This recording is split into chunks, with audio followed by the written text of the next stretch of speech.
They tried to stop my shine, but I said, hold up. Y'all know how many hoes done tried to hold this hoe up? Tokyo Talk boy. the music.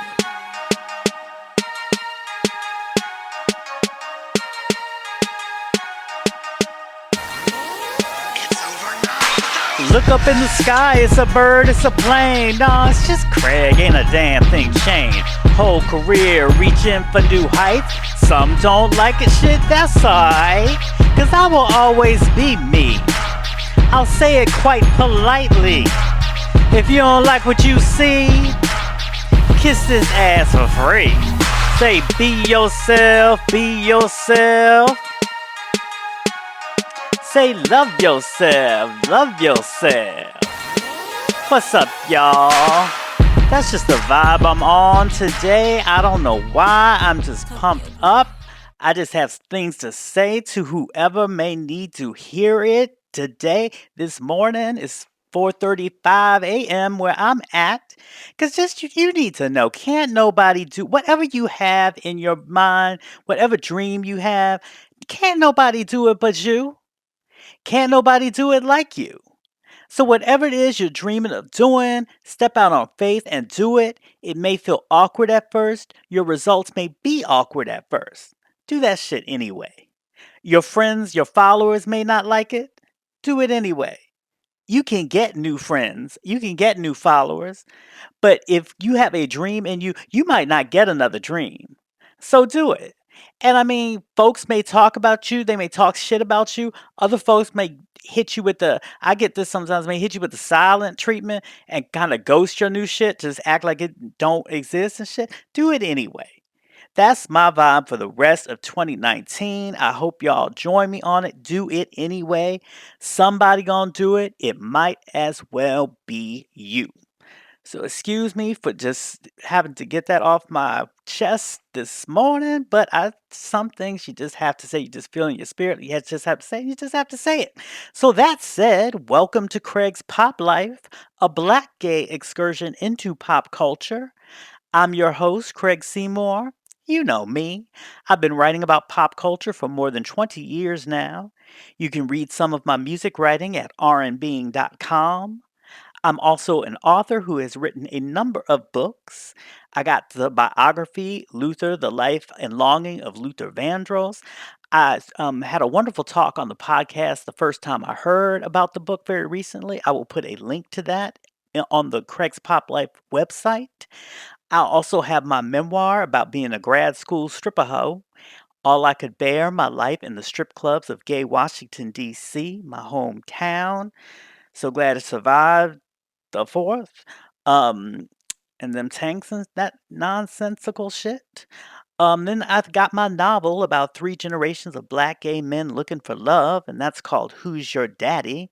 And in fact, as a special offering, if you need some weekend listening or something, you just want to listen to something for some reason, you have the reason to hear more of my voice, that may exist in a rare number of people. You can hear the entire Who's Your Daddy audiobook for a limited time on the good YouTube. And I will link to that also on the Craig's Pop Life website. And in addition to those books, I am finishing up special The Life and Art of Janet Jackson, and that is coming very, very soon. So all that stuff is in the works, and as I've mentioned already a number of times, I have a website, craigspoplife.com, and that's where I put links for the songs and the other stuff that I discuss on the show. And I also have an Amazon shop where I put all the books that I discuss on the podcast and other important stuff, like my favorite hot sauces and whatnot. And that's also easy to remember. It's amazon.com/shop/Craig's Pop Life. God, I'm already not out of breath. My throat's already dry. I need to drink some of this good Diet Coke. Hold on for a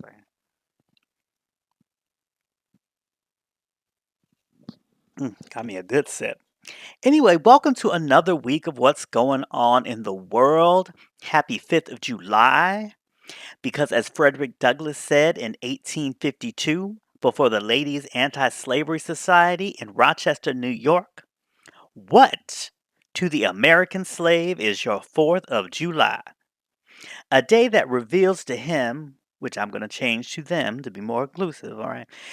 A day that reveals to them more than all the other days of the year that gross injustice and cruelty to which he, again, I'm going to update to they, to which they are the constant victim. So my man Frederick was so tight over this July 4th thing that he would not even give the speech on the 4th of July and delivered it instead on the 5th. And it wasn't a CP time type of thing. This was based on the July 5th march that formerly enslaved people in New York through after the abolition of slavery in that state in 1827. And folks, they didn't want, I mean, technically the emancipation, it started on the 4th, but folks didn't want to actually march on the 4th because of fear that too many violent white people would show up and start some mess. So, and this just got, I mean, this is just a sidebar, and you know, Craig Pop Life is all, if it's about anything, it's about my sidebars, okay?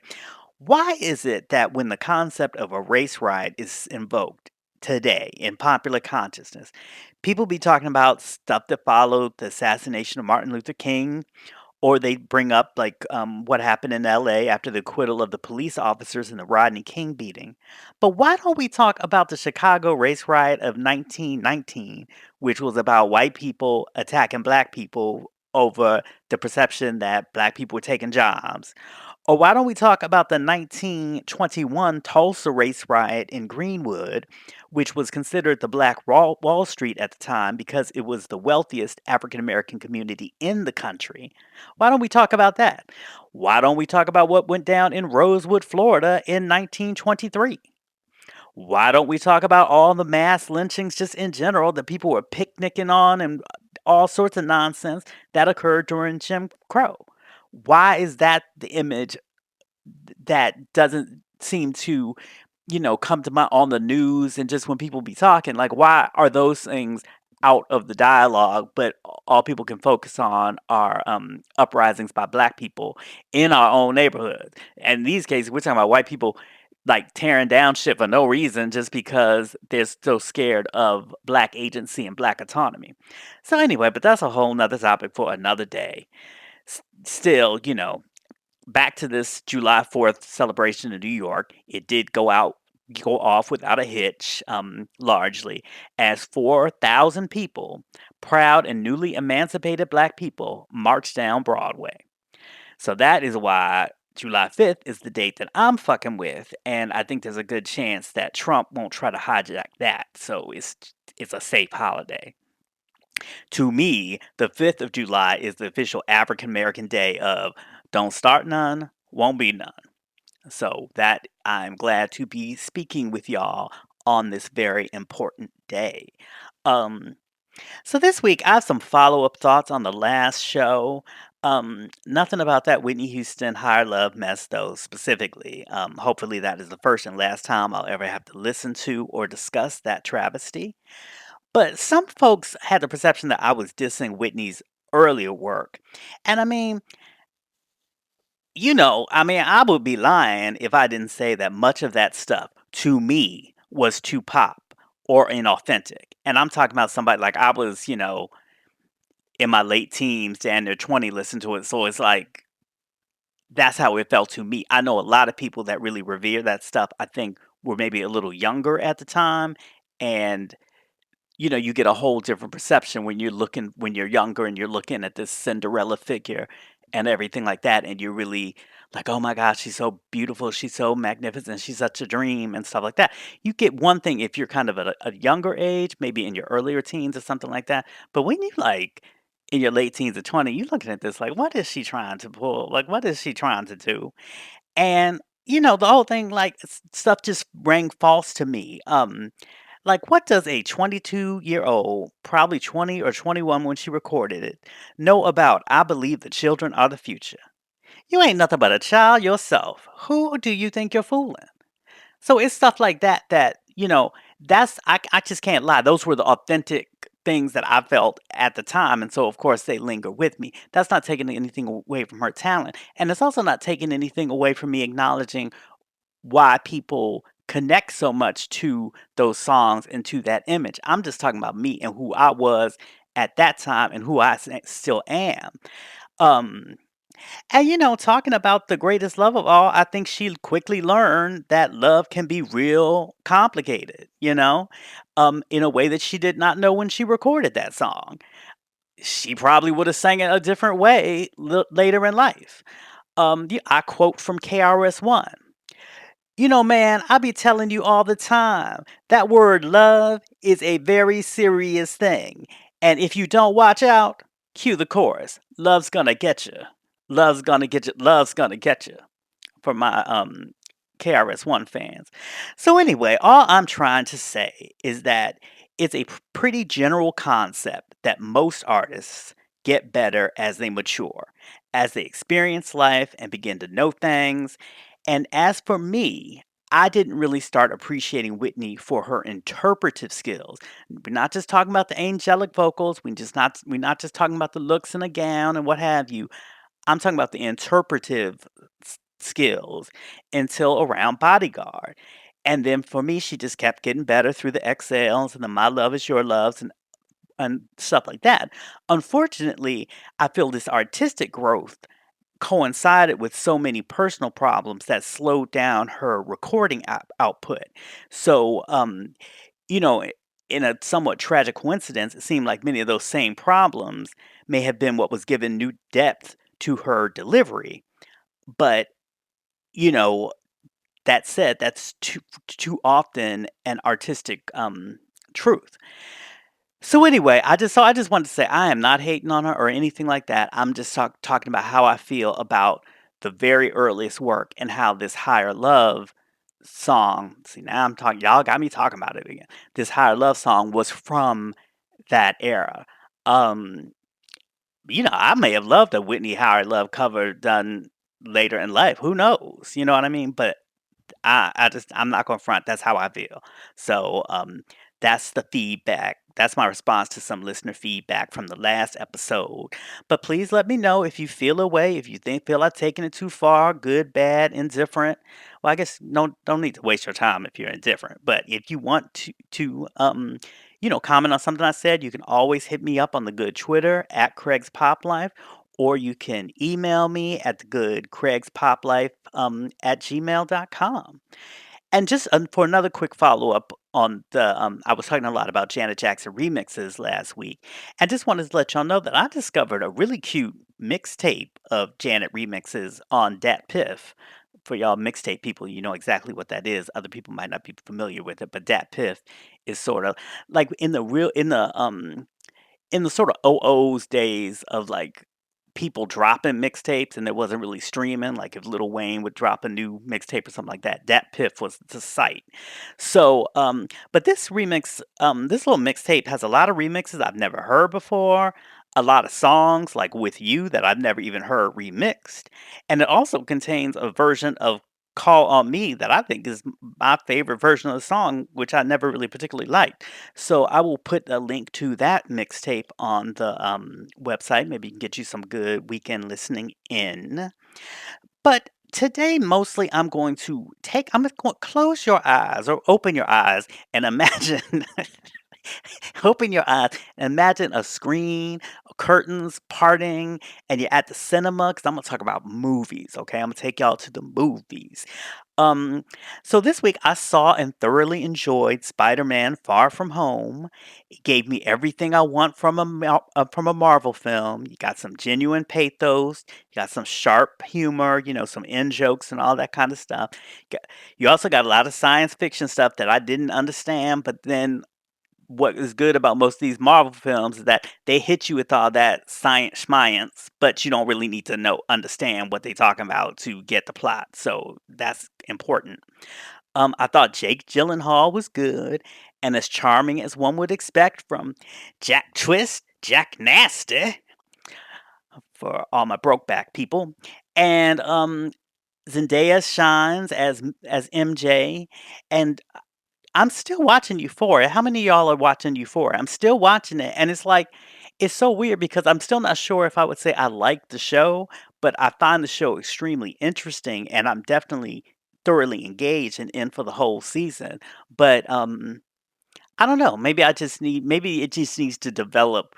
I think the show is so kind of dark and on the edge that I think I'm hesitant of fully embracing it because I'm like, at any moment it could go a way that I might not like. So I'm still waiting, but it's like I'm taking it's like moving along, like it's like moving along in a relationship with somebody who, may have an edge and stuff, and you kind of like it, you kind of attracted to it, but you like at the same time, if I find out that this motherfucker, if he's doing all that, if he's doing this, then I can't be down with it. So it's like I'm down, I'm dating, we casually seeing each other. I'm really enjoying what's the moments, what's going down, and everything like that. I have hope for the future, but at the same time, one wrong move and I'm kicking this motherfucker to the curb.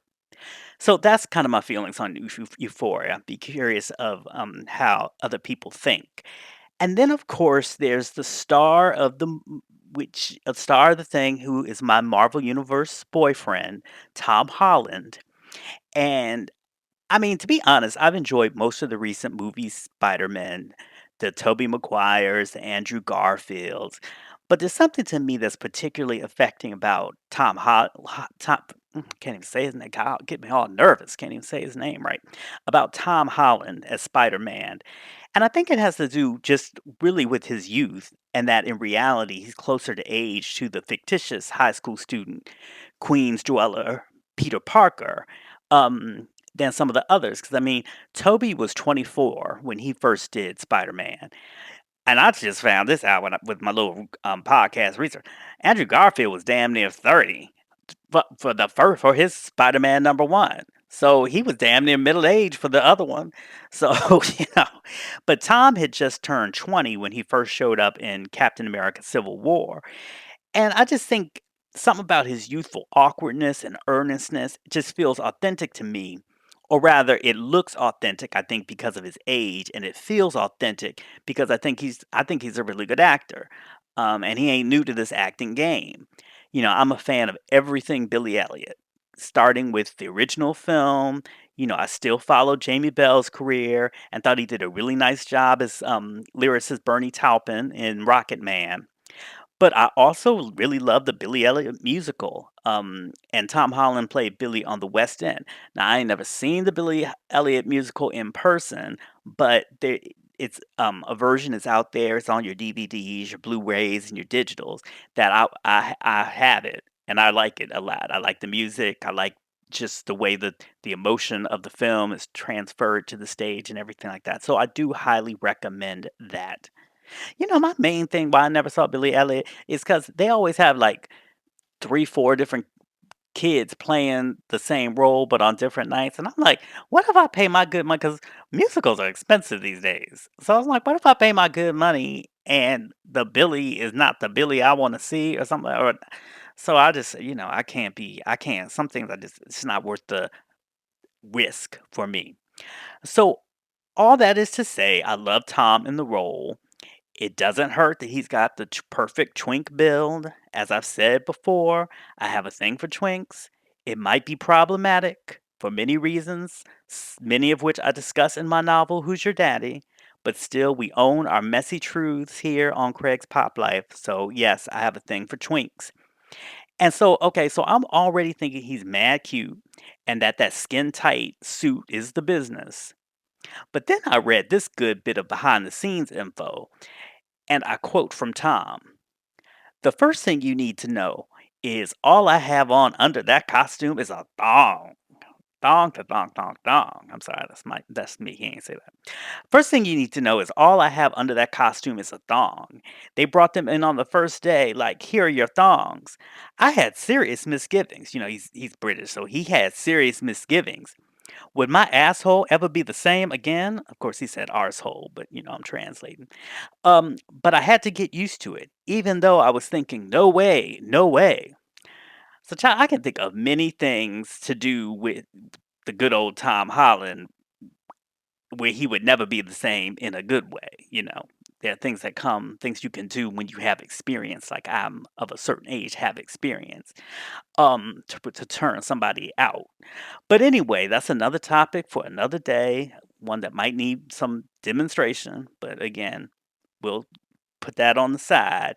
Um, But all that's to say, you got to realize when you see them ass cheeks on the screen in IMAX, as I'm want to do, that's real ass you're looking at. Okay, that ain't no special effect.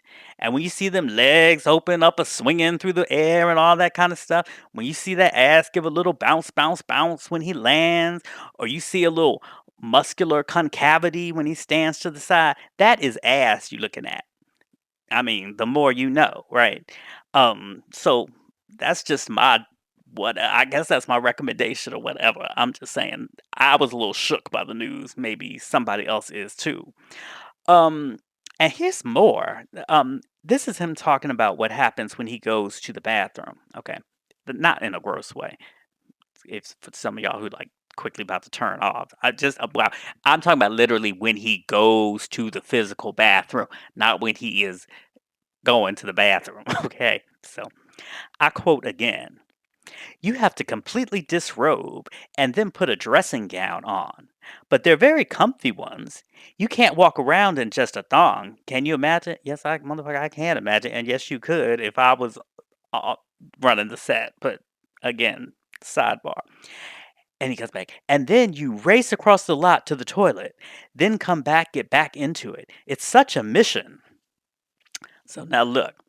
The good Ava DuVernay has been saying that black folks need to think about jobs in the movie industry that are beyond just the obvious ones. She says there are plenty of place in the movie industry for people to break in that don't have nothing to do with like directing a film or anything like that. You know, shit. Managing Tom Holland's stuff while he's, en route to the restaurant. Shit, that's a job I'd volunteer for. I mean, they would need to pay me. I just had to drive Uber on the side or deliver groceries, those online groceries or something. But I'd show up every day on the set early in the morning, as Charlie Wilson would say, to be the one who helps Tom get out of his thong. Oh, you need help with oh, let me yeah, I'll help you from the back. Yeah, yeah, yeah.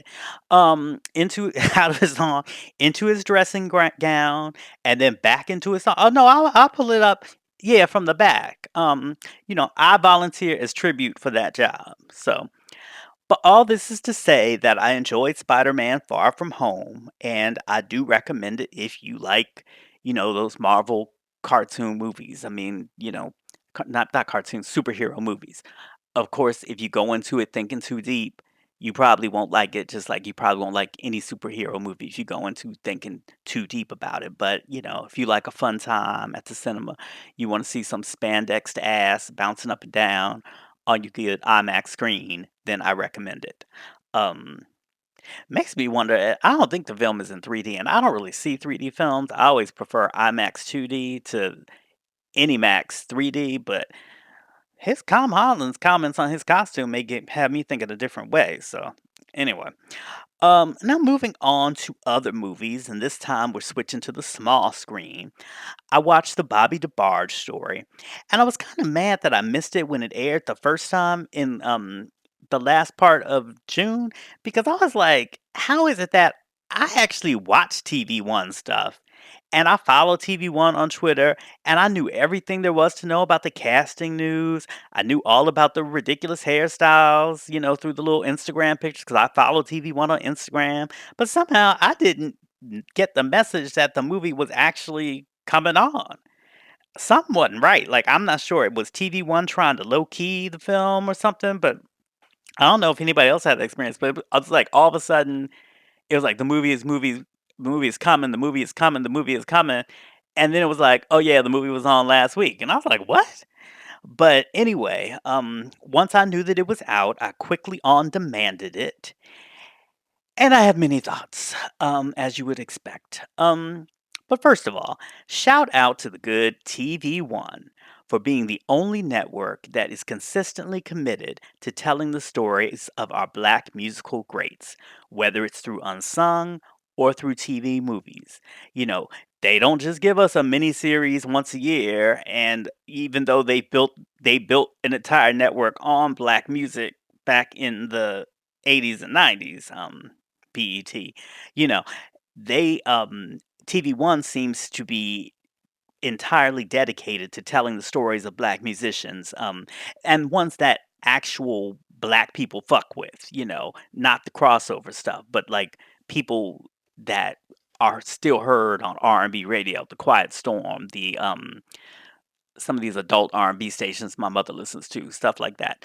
And not that sounds like I'm putting. I say sometimes. I mean, sometimes my mouth is too like Monica's too slick. I mean, because I did not mean to. Of course, I just don't particularly listen to adult R&B stations. Of course, I love most of every song that is currently playing on the adult R&B station. Like I think Monica's Commitment is up there. Every Mary J song goes up there. The Thick of Zits, even the song I bet Only Love, which I love, but people seem to not get into. That probably charted high. So I love everything, and so it's not dissing the radio. It's just saying that I don't really listen to it because I don't really listen to radio. I'm just more likely to play the songs on my own. So again, just disclaimer: I'm not dissing adult contemporary R&B radio. I'm just saying. I mostly listen to it when I'm in the car with my mother who has Sirius radio, which I don't even have. So anyway, but that said, I think Unsung is consistently excellent. One Adina Howard episode, not which notwithstanding, I think Unsung is, you know, generally excellent and very well done.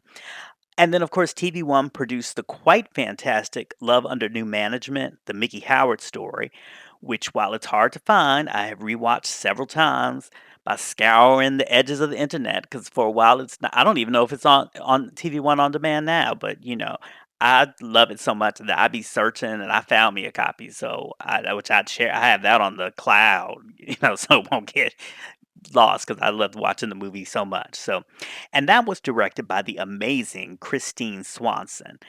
And I just think, so many times we pay attention to like the Avas and stuff that are in the press all the time, but you really need to know about Christine Swanson, who did the good Love Under New Management. She's a graduate of the prestigious NYU film program. Spike Lee was one of her directing professors now.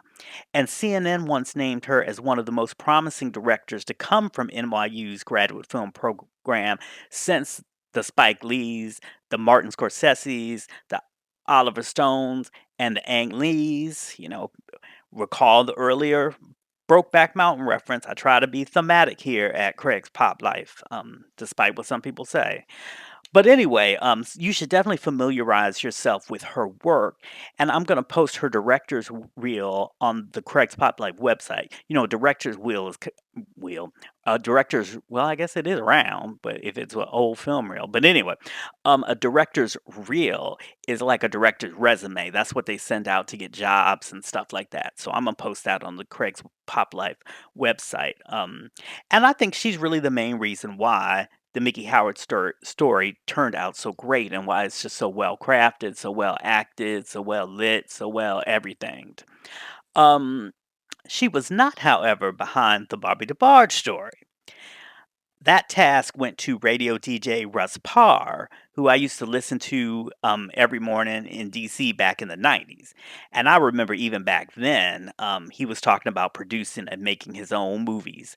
So, of course, I'm all about Black entrepreneurial entertainment endeavors, and I'm all about Black creatives breaking out of the boxes that the industry tries to put us in. So I'm all for the DJ turned director narrative. I'm all for that narrative in theory. Um, Now I was so excited to see the movie that I watched, once I knew it was out, that I just watched it immediately. I didn't look at any reviews. I didn't, look at any Twitter commentary. It was just like, what? That came on? And then I just sat down with my on demand and, you know, an hour and 20 something minutes just passed by. And this is my initial reaction as I started to watch, and that is that I really liked it.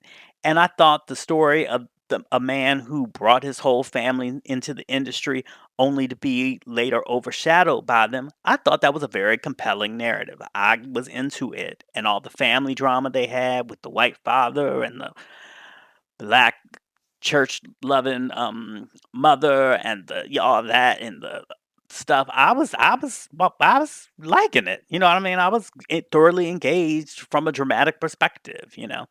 So I was really willing to overlook well, not overlook, but like look past all of the following, like the hair, the hair, the hair, the hair.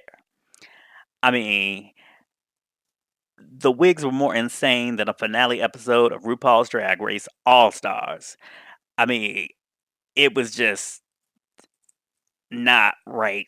Like, it looked like they just passed through a wig shop, like whatever shop in LA somewhere, and just was picking up what was off the rack, like no custom. What? Oh, hey, this looks like way Bobby. Like Elle used to wear his hair kind of like this. Okay, and we'll take. It reminded me of those. How on Project Runway they get a challenge, but they only get like $100 something, and then have to go through what's the name of that fabric store, whatever the fabric store is that they go to, they have to go through there and just get what they can get in a particular time for a particular dollar amount. It seemed like the wig designer of this movie did that. It was like, okay, you got, you know, $500. Just go in this wig store and you got to be out in 45 minutes, and what you get is what you get, and we're gonna use what you get. I mean, it really did feel kind of that random. But I was looking past that because I was into the drama. I was into it. Not everything can be perfect. I understand it wasn't on the biggest budget in the world. I like black stories being told on the screen. I understand we don't always have them white budgets. So like I wasn't focused on that. I saw it, but I wasn't focused on it. And I'm a man of optimism. I was thinking that maybe Robert F. Smith, the man who paid the black billionaire who paid off the student loans for the Morehouse class of 2019, I thought maybe he would chip in at some later point to digitally enhance the film. Like we could get some CGI to simulate natural curl patterns and natural curl movements and stuff like that. Stuff could be done. There could be a remastered recurled edition, remixed, recurled, the Bobby DeBarge story. So like I said, I tried to see things in a positive, and I was looking past that. And I also didn't ask why a hotel phone ain't have no cord to it. I was focused on the conversation that was being had, not the fact that the phone ain't have no cord, you know, to even be having the conversation. But like I said, I wasn't focused on that. I didn't really focus on why Jermaine Jackson looked Hawaiian for some reason. I was like, oh, that's interesting. But I'm gonna focus on what Jermaine Jackson is saying to his wife Hazel, who's talking to her daddy, Barry Gordy, who is played by Big Boy, who I thought did a pretty good job. So I'm like, okay, I'm not gonna ask about this man's you know, ethnic whatevers that might not match the reality. I'm gonna keep it pushing. I didn't even mind that the Soul Train ain't have no train. I just thought, okay, well, shit, maybe the train broke down during a previous episode and it was in the shop for repairs. Whatever. I'm just focused on the bard singing this song, and I'm not gonna worry about the fact that there ain't no Soul Train on the backdrop of Soul Train. At least we got a Don Cornelius. We did get a Don Cornelius, so you can't have everything in life. Part of life is making peace with what you got. Um, and part of the reason that this stuff didn't really bother me that much is that contrary to what I later learned that a lot of folks were talking about on Twitter, I really thought the acting was generally very strong. So I think a lot of people were reacting to the wigs, and like maybe other people weren't as generous to look past the wigs to the face that was doing the acting. Um, but I actually thought the acting was pretty good. I liked Rashawn Fagan, I believe is how you pronounce his name, is Bobby DeBarge. And that actor, he's actually been in a couple episodes of Insecure. So obviously Issa ain't fucking with somebody who can't act. So you can't say the boy can't act because he's done shit. You know what I mean? Um, and I liked Ethan McDowell as his abusive white father. He was legit abusive and scary. Um, I really liked Adrian Marcel as James DeBarge. I thought he was really strong, and there was a lot about the relationship between Bobby DeBarge and his younger brother James. So I thought that he really played that off well. I'm not even gonna get into his wig, with the ponytails, but anyway, let me just take a deep breath and move past the image. And I thought a lot of I like Lloyd as Switch founder, Gregory, Williams. Like I said, Big Boy I thought was good as Barry Gordy. Marie Burke as Bunny DeBarge, I thought she was really good, and her hair looked the best because I think it was natural. I think it was just her hair. I even really liked Leah Monet as Latoya Jackson, who Bobby dated. I thought she did a good job, and I mean, as she was one of the few people in the film, like as soon as she shoot, well, maybe it's because I knew that Bobby and Latoya dated, but as soon as she showed up on screen, I was like, oh, that's Latoya. I ain't feel like that with everybody in the movie, but like as soon as she showed, I was like, oh, that she's supposed to be Latoya, and she really does kind of look like Latoya. So I thought that was good, and I thought I liked the way she played Latoya too. Now, Tyler K. Whitley as Janet is a whole nother story, and not because of the acting. I would have to say that was a case where I was distracted by the way the look of the person and the wig of the person and couldn't really get into the performance because she ain't look nothing like a Jackson to me. Okay. She ain't even look like somebody who would be listed as a distant relation on Janet's ancestry.com. I mean, to me, they'd been better off putting Stevie J in one of them bad wigs and casting him as Janet. At least he's blood. You know what I mean? So but then I did a little, got on a little internet, did a little research, and it turns out that Tyler K. Whitley is the niece of comedian Kim Whitley. I think some people who have watched Kim Whitley's reality show, I think it was on OWN, may have already known that, but it was news to me because I didn't watch it. Um, and Kim Whitley has co-produced films in the past with Russ Parr. So in terms of her casting in the movie, I'm not saying, but I'm saying. Okay. Um, but what really started to bother me in real time as I was watching, like I said, I was enjoying it. But as I was watching, when we got toward the confusion of the film, that's a good. I was gonna say conclusion, but that was a real subliminal because I would say the confusing conclusion of the film because we know that Bobby was on drugs. That was the whole part of the narrative of the film. In fact, one of the best scenes was when Bobby wanted to talk to James about something serious, and James was like, I don't want to talk to you because you're high, because you're on drugs, and Bobby was like, I'm always on drugs. So I thought that was a good, that was a really good moment because it spoke to a certain truth. Um, but I feel like in the film, we don't really know how or if he ever entirely got off of drugs. I mean, it just was kind of left hanging.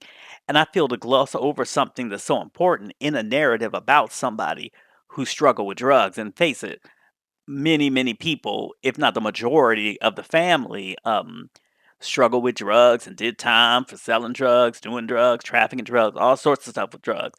So I kind of felt it was disrespectful to people who've gone through that struggle just to gloss over something that is so serious. And the movie ended. I'm not going to give away the ending, even though if you know the DeBarge story, you already know the ending. But just it ended in that way that y'all know I don't like, based upon my previous discussion of the Teddy Pendergrass documentary. And that's when these documentaries or biopics end with the assumption that no matter what tragedy, has befallen the star or no matter how many years have passed since their heyday or no matter how much the sound of music has changed since they was on the charts, that the artist was somehow on the verge of a great comeback before something happened to them. And it's kind of like, oh, if only they'd been able to properly release that one great song or that one great album, it would have changed everything and things would have been different. As anyone who follows music, as anyone who follows life, knows that that is not always or mostly true. I mean, the best talents we have now that are working their ass off struggle with remaining commercially relevant in a youth-dominated industry. Mariah Carey, who's at the top of her vocal game, writing game, she struggles to be relevant. And Caution didn't do, I think, what it could have, what it should have done. I mean, think of somebody like Shaka Khan. Think of Patti LaBelle. Think of the people who are out here. Think about Aretha, and when she was here with us and making albums. I mean, the greatest talents that the world has ever seen struggle to remain commercially relevant. So it's just is a such a myth to me that a lot of that is such a musical biopic and documentary cliche that it's always like, if not for insert whatever tragedy or something like that, somebody would have been bigger than ever and they would have ruled the industry and all that kind of stuff, because that's bullshit.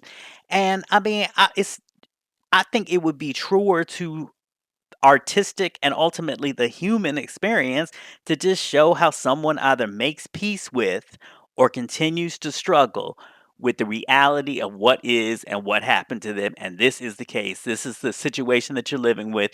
That, you may be the most talented person in the world, but you don't got the sound that's hot right now, but you don't got the look that's hot right now, and you're of a certain age, so you ain't never gonna have that look because it's the youth look. So, and it's a youth sound, and people aren't going to all of a sudden start listening to, I mean, probably it can't make the comparison, but it's like, you can't expect somebody just all of a sudden to compete with a little Nas X or something like that. I mean, it's just not um it's not reasonable, it's not realistic, but that does not take away from the talent of the person. And yes, you could say that the person's still had talent, but times had changed or whatever. I just think that's so much more that would just be so much more compelling to me, because I think it's what we all struggle with, right? That's true human drama. We struggle with just making peace with our everyday circumstances, making peace. We try. Sometimes we hit one out of the park. Sometimes we continue to hit them out of the park. Sometimes we just got get that one good hit, and we have to live with life of not having that hit, and this value of life in everything, and we have to find that purpose, or we escape from the reality of life through chemicals or whatever, or we just mad and we just fight it. Why can't I be this? Why am I on the charts? Why is little Nas X on the charts, but I can sing? But I think there are a lot of different ways that you can approach just making peace with the reality of life, and all of those things I think you can find compelling drama in that could be conveyed on the screen, big or small, on in a biopic or in a documentary. But so often people just fall in that cliche, like, oh, they would have just been bigger than ever, if only and I just hate that. So that was my main issue after initially watching it. But then the more that I thought about it, the more I started to feel a way about the whole film. Because, like just little things like, okay, Latoya was in it, and there's a lot about the romance between Bobby and Latoya, but it's never mentioned that one of Switch's biggest hits, I Call Your Name, was written with Latoya in mind. Like, that's significant, especially significant if the song's in the damn movie, and if you're trying to tell the Bobby DeBarge story in a way that makes people open themselves up to the music and understand sort of the larger context of the music, then yeah, it makes a damn difference if one of his biggest songs was written by member of one of the most famous musical families. I mean, that shit is relevant. And I mean, it could have been one line. I mean, he could have just said to her, "Baby, did you like that song I wrote about you?" That's all we needed. That's all we and people would have gone, "Oh, man, he wrote, I Call Your Name about Latoya Jackson," or they'd be like, "Oh, man, I forgot that he wrote that song about Latoya Jackson." Either way, that's one of those, like, aha moments that you want in a biopic, and I thought that it was just kind of, lazy or just something. I don't even know the word. Just I can't say irresponsible because it's not that deep, but it's just like it doesn't make no sense why you wouldn't put that in it, because that's another thing that you could put in to help us understand and give a window into understanding Bobby's life and his connections to the greater music industry and everything at the time. So that bugged me. And another thing that really bugged me, is that okay? So it was ostensibly the Bobby DeBarge story, but a lot of it dealt with a lot of the other members. In fact, I thought it did such a good job of that while I was watching it, despite the wigs, I thought, damn, this could have been a whole miniseries, because we know Elle went through some shit and all this kind of stuff, and we know James went through some shit, and all these People went through some shit. I'd sit down for a minute, so, an hour and a half. I'd sit for an hour and a half on multiple nights to see that whole play out. And I would do it with the cast that was in the film. Maybe a different director, maybe a different wig person. But I mean, I seriously thought they set that up very well. But it downplayed Bobby's role in the success of DeBarge itself, because like it makes clear that Bobby used his success with Switch to bring his brothers and sisters out to LA, and he used that, the power that he had because Switch was hot at the time, to get them seen by Motown and signed by Motown. But the film largely stops at that, and after that, it's kind of him walking around mad that they're getting more play than he is. But as you can see, if you look at the credits, especially if you've got Title. Title has this amazing new feature where you can just push on somebody's name and you get all of their credits and all the songs they contributed to. And this goes from everybody from artists to songwriters to producers and remixers. So that's just this is a new feature on Tidal, another reason I'm loving Tidal. But you can see Bobby actually produced some of DeBarge's greatest and most enduring hits. I mean, Bobby produced Stay With Me. Where would hip hop even be without Stay With Me? Um, he produced Love Me in a Special Way, just beautiful song. I once had the opportunity, it was an honor, of hearing Shaka Khan sing a line from the song when she was thanking El DeBarge, who was opening for her at the concert I was at. And this was during his Warner Brothers years. And just, another sidebar. If you're looking for some great, deep listening, please check out El DeBarge's Warner Brothers albums. Two of the albums, and they're so great. In the Storm, that features an early appearance by Shantae Moore on the song You Know What I Like. I'll post a video on the website. And then he followed that up with the pretty much flawless album Heart, Mind, and Soul, which features several songs written and produced by Babyface. So again, check that out. But then lastly, in addition to Love Me in a Special Way, Bobby produced Time Will Reveal. And when I found that out, the first thing I was thinking was hopefully he wasn't the one who made the tragic decision to fade the song as Elle was singing the beautiful line, "So let your little heart lay down, my darling." I mean, if you were an R&B fan of my generation, you turned the volume up every time it got to that part of the song. But fortunately now, there's a long version where you can actually hear the entire line.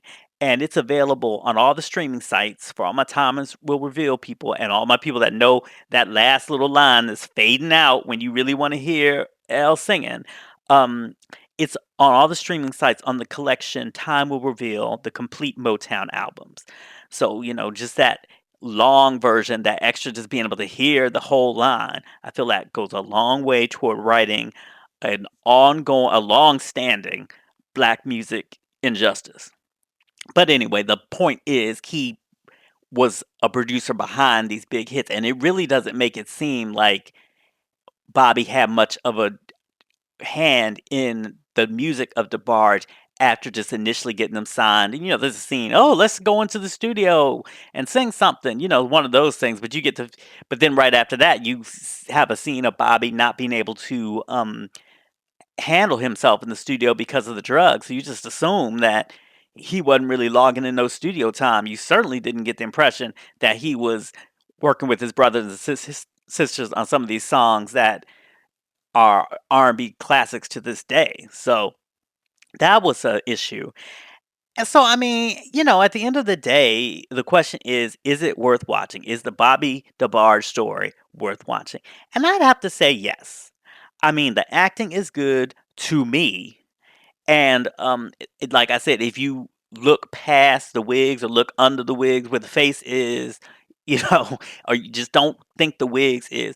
Although there's one scene, I'm sorry, like it's one scene supposed to be like a moving um scene in a hospital, and one of the brothers, I think maybe it's supposed to be Chico, has this high top fade that is like out of Kid and Play, that's like out of the black guy from Hey Arnold, and it's just like, how you going? I can't be serious and get this emotional film if I'm looking at this outrageous high top. Like it was like it wasn't even like a high top that most people had because most people could not exist through daily life. Most people couldn't even walk through doors and just do do do regular life shit with a high top fade that high. And I'm supposed to, and I'm supposed to be in the emotional situation. I'm like, why's your hair so damn high? But anyway, that's just one scene. And like I said, I can look beyond it. But I would say yes, that it, even imperfectly told, the Bobby DeBarge story is an important story in the history of black music. And for that part, I would say it's worth watching. Um, that said, Lifetime better not mess up the upcoming Clark sisters biopic like this, because I want that to be right. I'm not. I mean, the Clark sisters are too important. I'm not looking past wigs. I'm not, giving people what I mean. It looks like at least what Lifetime those clips, everybody can sing. So that, I mean, that would have been an important thing that could really send things off the rails. But everyone that's playing one of them Clark sisters can sing. So that's, and Kiki herself is in the film playing her mother. So that's cool. But there's every other indication that the movie will be great, because guess who it is being directed by? Christine Swanson, the director behind the Mickey Howard story that I was talking about earlier. So see how I bring stuff around? And somebody, just one, but somebody was complaining to me that all I do is ramble randomly. I was like, no ho, I may ramble, but there's purpose to my shit. Okay, I've been too black and too gay for too long not to have purpose. So, like I said, follow me. I'm gonna bring y'all back around. And if I sidebar something, it's because it's something that I think is important, that, like, to listen, for you to listen, like the El DeBarge Warner Brothers album, something like that. I think that's important. When else am I gonna mention it? So that's what I do. This is Craig's Pop Life. You were in the mind of Craig. This is how Craig's mind works. I love y'all if I love y'all if you like it.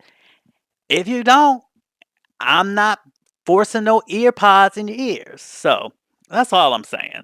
Um, but just for everybody to know that, yes, I do ramble, but there is a purpose to what I'm saying. I appreciate you taking the time out of your day to listen to me. So I would not just be talking nonsense for nonsense sake and waste your time, because that's just not the type of person I am.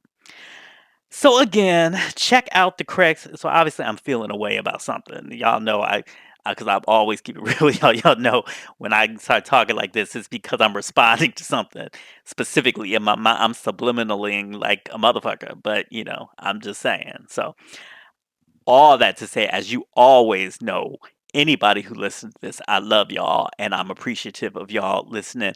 Whether you are day one, I would especially love you if you day one, especially if you like a carryover from my other. Thank you so much for supporting me. And because the thing is, like, artistically, you don't have to show up for somebody in a financial way to support them. Yes, showing up somebody in a financial way is great. Buying a book, buying something like that, that's fantastic. And at a certain point, a creative person can't exist without financial support. But at the same time, on a Thursday morning, I still have to get up the energy to, get my little notes together, however rambly they may be, and to put on this microphone and talk this shit into the microphone for whatever number.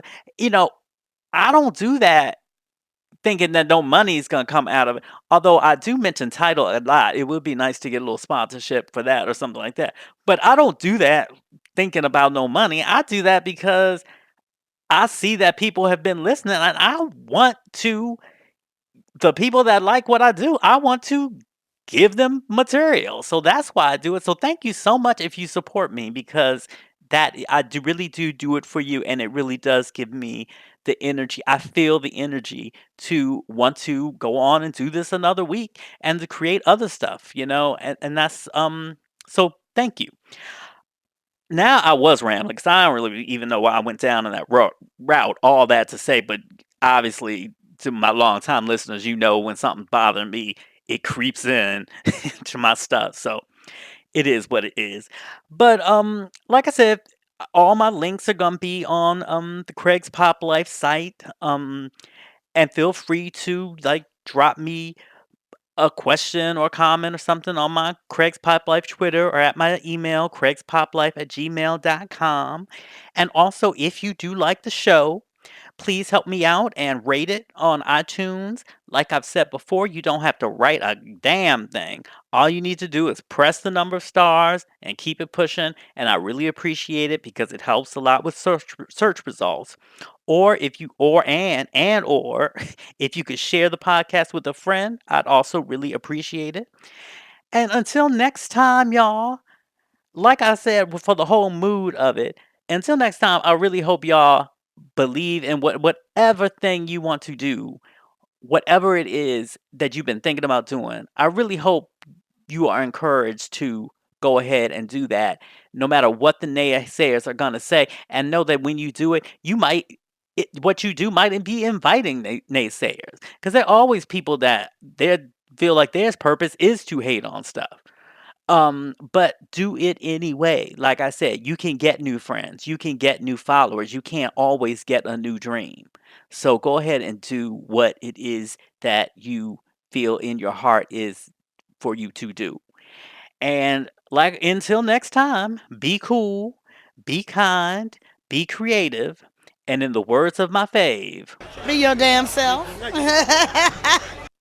all right, y'all. Love y'all always. Thank you so much for listening. Bye.